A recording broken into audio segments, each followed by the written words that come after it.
हम यही कहेंगे कि जब हम हमारी बात करते हैं तो हम विश्व के प्रत्येक सनातनी की बात करते हैं, भारत के प्रत्येक हिंदू की बात करते हैं। और जब जब मैं कहूंगी तो हम कहेंगे कि कौन हूं मैं फिर से कह रही हूं, जब मैं बात करूंगी मेरी तो मैं समस्त सनातनियों की बात कर रही हूं कि कौन हूं मैं। अपना परिचय मैं खुद दे रही हूं, और मैं मेरा नहीं, मैं समाज के सनातनियों का परिचय दे रही हूं कि प्रणाम, मैं हिंदू हूं।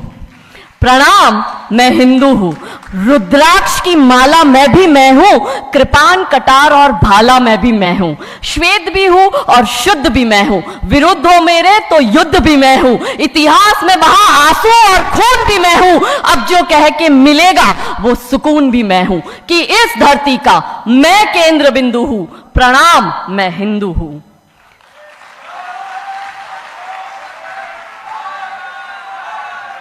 महादेव। चिता की अग्नि गंगा का पानी, चिता की अग्नि गंगा का पानी, सप्त ऋषियों सा ब्रह्म ज्ञानी भी मैं हूं, सियावर राम का हनुमान भी मैं हूं। भोला हूं, भोला हूं, सरल हूं, तुम्हारा मित्र भी मैं हूं। खोल भी दूं तुमको और घुल भी जाऊं तुम में, कुछ ऐसा चरित्र भी मैं हूं कि इस धरती का मैं केंद्र बिंदु हूं। प्रणाम, मैं हिंदू हूं। प्रणाम का भाव भी मैं हूं, प्रणाम का भाव भी मैं हूं, आक्रमण का घाव भी मैं हूं, सहनशील स्थिर और शांत भी मैं हूं, देवभूमि भारत का हर प्रांत भी मैं हूं, शक्ति भक्ति ना थकती क्रांति भी मैं हूं, तूफान हूं और तूफान से पहले की शांति भी मैं हूं कि इस धरती का मैं केंद्र बिंदु हूं। प्रणाम, मैं हिंदू हूं।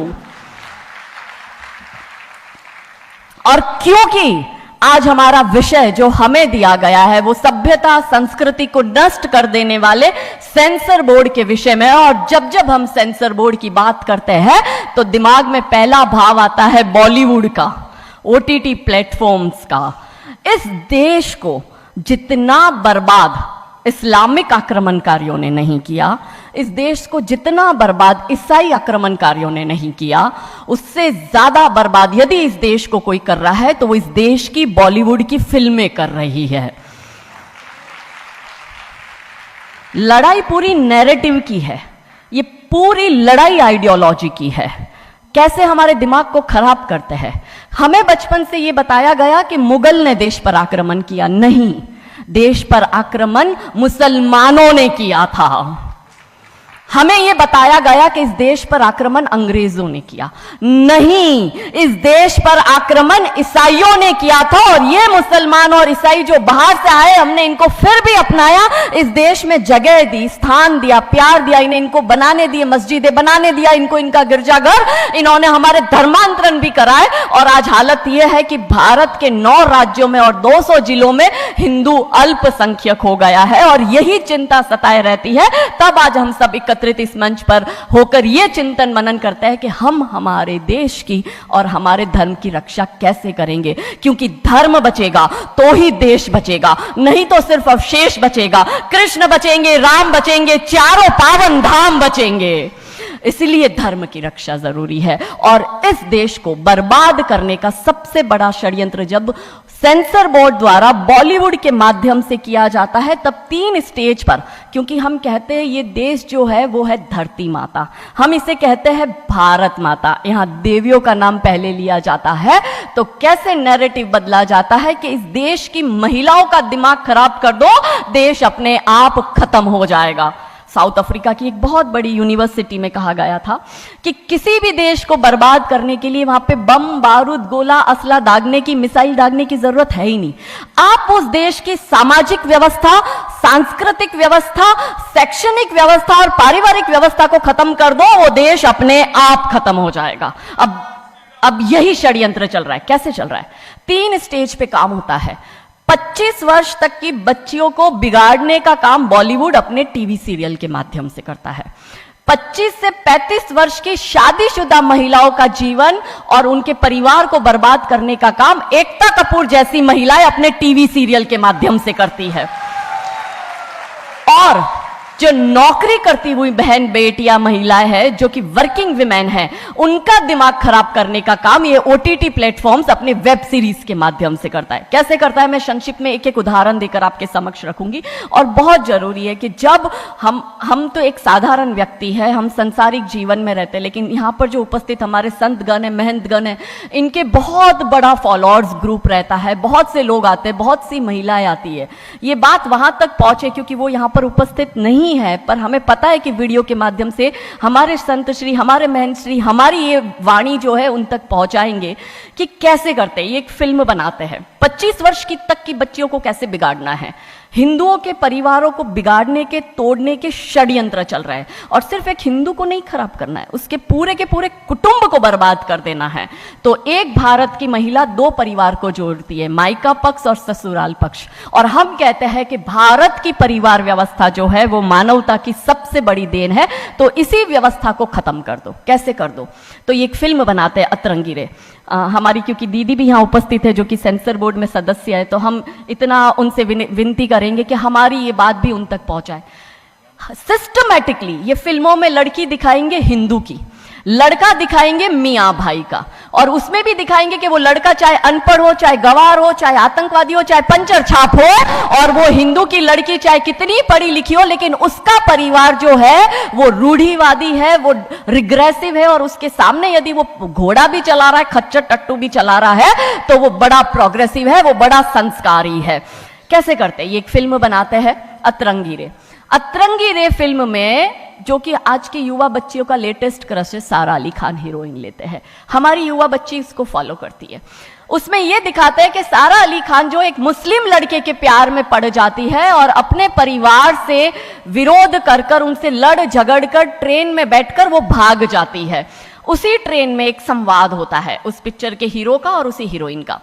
दोनों अपनी अपनी लव स्टोरी शेयर करते हैं। तो हीरोइन पूछती है हीरो को कि तुम्हारी लव स्टोरी बताओ। तो वो कहता है कि कल मेरी शादी होने वाली है, और लव स्टोरी तो मेरी लव स्टोरी है कि मैंने बचपन से जिस लड़की से प्यार किया, जिसके साथ पढ़ाई की, जिसके साथ मैं बढ़ा हुआ, उसी लड़की से, मेरी बचपन की मित्र जो मेरे समाज की है, जो मेरे गांव की है, उसके साथ ही मेरी शादी होने वाली है। तो वो हीरोइन कहती है अरे ये और कोई लव स्टोरी है? ये लव स्टोरी नहीं हो सकती। तो हीरो पूछता है तो फिर क्या हो सकती है लव स्टोरी? तो वो कहती है कि मैंने एक मुस्लिम लड़के से प्यार किया है, मैं ठाकुरों की लड़की हूं, पूरा समाज, पूरा घर, पूरा परिवार मेरे खिलाफ है, और मैं उन सबको ठोकर मारकर, उनकी भावनाओं को ठोकर मारकर अभी ट्रेन में बैठकर भाग रही हूं उस लड़के से शादी करने के लिए। और वो हीरोइन वहां पे डायलॉग देती है कि लव स्टोरी तो मेरी लव स्टोरी है कि मैं ठाकुर की लड़की और वो कतई मियां भाई, और ये है असली लव स्टोरी।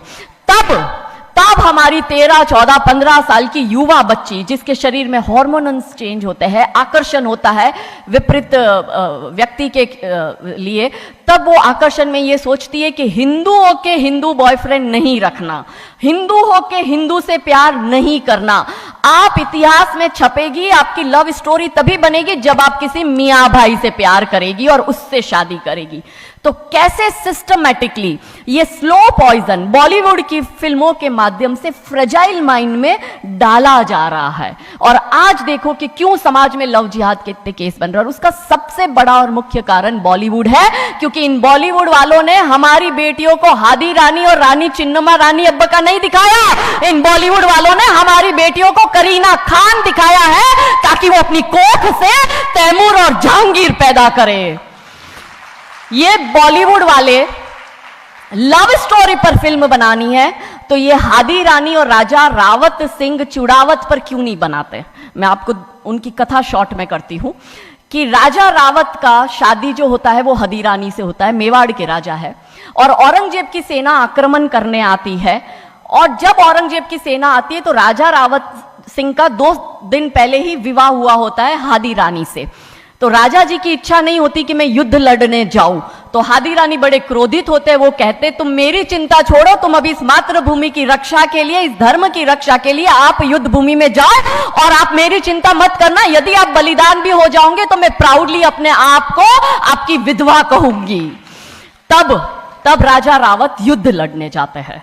युद्ध भूमि में राजा रावत जी को हादी रानी की बहुत याद आती है, क्योंकि नई नई शादी हुई होती है तो नई बियाई दुल्हन को छोड़ के आए होते हैं, तो बहुत याद करते हैं। तो वो अपने दूत को कहते हैं, अभी सेना आने में समय होता है और युद्ध में भी समय होता है, तो वो कहते हैं अपने दूत को कि जा तू रानी सा के पास जा महल में और उनसे कहे कि राजा जी को आपकी बहुत याद आ रही है, आप अपनी कोई एक निशानी उनके लिए भेजो।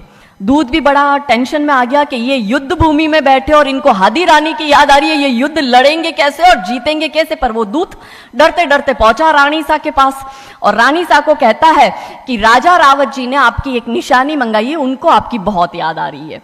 तो रानी सा बहुत क्रोधित हो जाते कि ये मेरा पति कैसा, ये युद्ध लड़ेगा कैसे, औरंगजेब की इतनी बड़ी विशाल सेना है, यदि जहां युद्ध भूमि में बैठकर उसको रणनीति बनानी है वहां वो मेरी निशानी मंगवा रहा है। तब हमारी हादी रानी क्रोधित होती है, हाथ में तलवार लेती है, अपनी गर्दन काटती है, थाल में सजा के दूत को देती है और कहती है जा तेरे राजा को जाके दे देना मेरी निशानी। तब वो दूत युद्ध भूमि में जाता है, राजा जी को हादी रानी की निशानी यानी कि उनका कटा हुआ मुख देता है। राजा जी बड़े दुखी हो जाते हैं, उनको लगता है उनसे बहुत बड़ी गलती हो गई। राजा जी रानी की अंतिम इच्छा समझ जाते हैं, रानी जी के लंबे बाल होते हैं, उन बाल की वो माला बनाते हैं, उनके मुख की माला बनाते, वो युद्ध लड़ते हैं, औरंगजेब से युद्ध जीतते हैं और जीतने के बाद राजा रावत वहीं युद्ध भूमि में अपना बलिदान देते, अपनी गर्दन काटकर वहीं अपने जीवन का त्याग करते हैं। यह है लव स्टोरी। पर बॉलीवुड इस पर फिल्म नहीं बनाएगी कि इतिहास चुराए नहीं है, हमने इतिहास बनाए हैं और लाखों शीश कटे हैं रण में, तब जाके हिंदू कहलाए हैं। ये महान गौरवशाली इतिहास हमारा, पर बॉलीवुड इसका इतिहास हमारे समक्ष आने नहीं देता। अब रहा 25 से 35 वर्ष की महिला, कैसे बिगाड़ती है एकता कपूर। वही sari, typical dress, typical getup, पीछे उसकी सीरियल में एकता कपूर की सीरियल में पीछे बहुत बड़ी अंबे मां की मूर्ति, दिखाएंगे कैसे हिंदू महिला को, क्योंकि परिवार खत्म करना है हिंदुओं का। तो वो एक से प्यार करेगी, शादी दूसरे से करेगी, जीवन में तीसरा पुरुष आएगा, फिर दूसरा मर जाएगा, फिर उसको चौथा पसंद आने लगेगा, फिर जो मर गया वो जिंदा हो जाएगा, फिर कंफ्यूज हो जाएगी किसके साथ जाऊं, दूसरे के साथ कि चौथे के साथ। क्या हमारी भारतीय महिलाएं, क्या हमारी हिंदू महिलाएं, सबसे बड़ा प्रश्न यह है कि क्या हम 4-4 पुरुषों के साथ अफेयर करते हैं? क्या ये हमारा सम्मान है? और अगर यदि हम सब एक होकर इसके लिए नहीं बोलेंगे तो ये आवाज नहीं उठेगी। और दुख की बात यह है कि ऐसी एकता कपूर जैसी महिलाएं जो घर तोड़ने का काम कर रही है, इनको पद्मश्री अवार्ड मिल जाता है। कैसे मिलता है? भारत सरकार से इस भूमि पर खड़े होकर मैं निवेदन करती हूं कि आप ऐसी महिलाओं के पद्मश्री वापस लो, क्योंकि ये महिलाएं हिंदू परिवारों के मकान, घर तोड़ने का काम कर रही है। और तीसरा और अंतिम, नौकरी करने वाली बहनों का दिमाग कैसे खराब करना है। तो ओटीटी प्लेटफॉर्म के माध्यम से ये दिखाएंगे कि यदि आप नौकरी कर रही है तो आपके सास ससुर आपके पैर की जूती, आपका पति आपके पैर की जूती। बच्चा पैदा करने के लिए आपको किसी से शादी करने की जरूरत नहीं है, आपको ससुराल व्यवस्था में रहने की जरूरत नहीं है, और आप है फेमिनिस्ट। और स्त्रीवाद का झंडा दिखाकर हमारी बहन बेटियों को एक हाथ में शराब का ग्लास, दूसरे हाथ से सिगरेट फूको, अंग्रेजी में गालियां बको और आप अपने आप को फेमिनिस्ट कहो। क्या यह फेमिनिज्म है भारत की धरती का? ये कभी नहीं हो सकता। रानी चिन्नमा, रानी अब्ब का फेमिनिज्म का उदाहरण है। और दूर जाने की जरूरत नहीं है, हमारी परम पूजनीय दीदी मां साध्वी रितंबरा दीदी मां फेमिनिज्म का सबसे बड़ा उदाहरण हमारे समक्ष है। रानी नायका देवी, रानी लक्ष्मीबाई हमारे लिए फेमिनिज्म का सबसे बड़ा उदाहरण है। तो यहां उपस्थित सभी महानुभावों से हम यही विनती करते हैं कि फिल्म के माध्यम से ड्रग्स, अश्लीलता और गाली गलौच ये दिखाने के सिवाय कुछ नहीं होता। तो हम सब मिलकर एक साथ एक आवाज उठाए कि इन चीजों का बंद होना बहुत जरूरी है, क्योंकि आने वाली पीढ़ियों को बर्बाद करने का काम ये लोग अपने टीवी सीरियल और फिल्मों के माध्यम से कर रहे हैं। और क्योंकि शुरुआत भगवान राम जी के नाम से करी थी, तो अंत भी हम भगवान राम जी के नाम से करना चाहेंगे कि कौन है राम।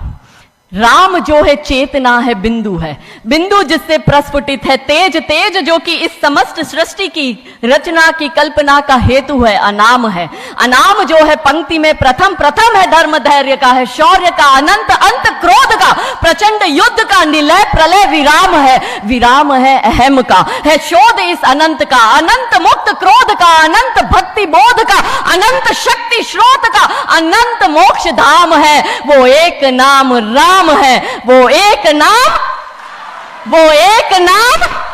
नमः पार्वती पते हर हर महादेव। बहुत बहुत धन्यवाद, बहुत बहुत आभार, थैंक यू।